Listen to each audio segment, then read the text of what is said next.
Be a servant, never a slave. Xie Feng. February 6, 2025. A servant is a voluntary and willing helper, whereas a slave is someone forced into labor, suffering hardship under oppression, and losing their dignity in submission. Why be a servant? Because Christ Jesus taught us to be the servant of all. If one wishes to earn the respect of others and become a leader revered by many, one must first become the servant of all. I would like to add 2 more points. Only those with the mindset and state of a servant can be accepted into heaven, and only those with a servant's awareness can maintain inner peace and physical health. Why not be a slave?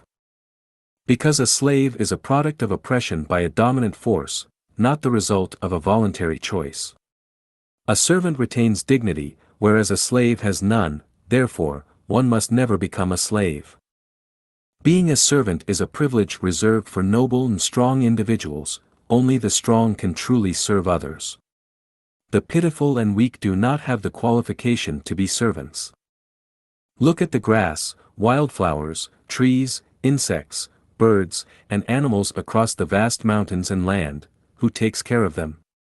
When a gentle drizzle falls, nourishing everything and bringing vitality to all, who sends this life-giving dew to sustain the creatures of the earth? Do you see it? The one tending to all life is the greatest creator. Does the greatest creator not resemble a loving servant? Now, look at a shepherd. Does the shepherd not resemble a servant? If you have chickens, ducks, pigs, dogs, cattle, or sheep at home, are you not the one taking care of them? Are you not a servant to these small lives? Do you see? The greatest creator is the servant of all living beings in nature.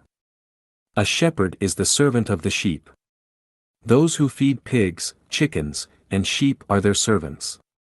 From this, we understand that being a servant is a function of the strong, it is the role of a leader. The weak cannot be servants. This also tells us that only the weak require care from others. Only those nearing death need servants to look after them, for example, the elderly in nursing homes or patients in hospital beds. Anyone who is not psychologically strong can never truly be a servant. A true servant serves only truth, kindness, beauty, love, faith, and sincerity, never falsehood, wickedness, ugliness, hatred, doubt, or deceit. In the presence of someone stronger, a true servant does not submit, nor does a true servant serve power and authority. Only those who give and dedicate themselves selflessly and willingly can be called servants. Those who operate on a mere transactional basis are not true servants. Only the humble can be called servants, the arrogant can never be true servants. Only the strong, who compassionately care for the weak, can be servants, the weak can never be true servants.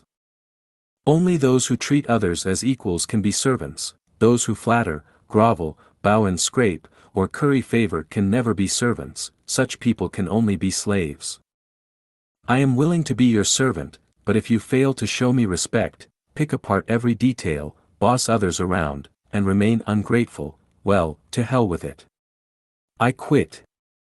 The above explanation is the true meaning of Christ Jesus' teaching to be the servant of all.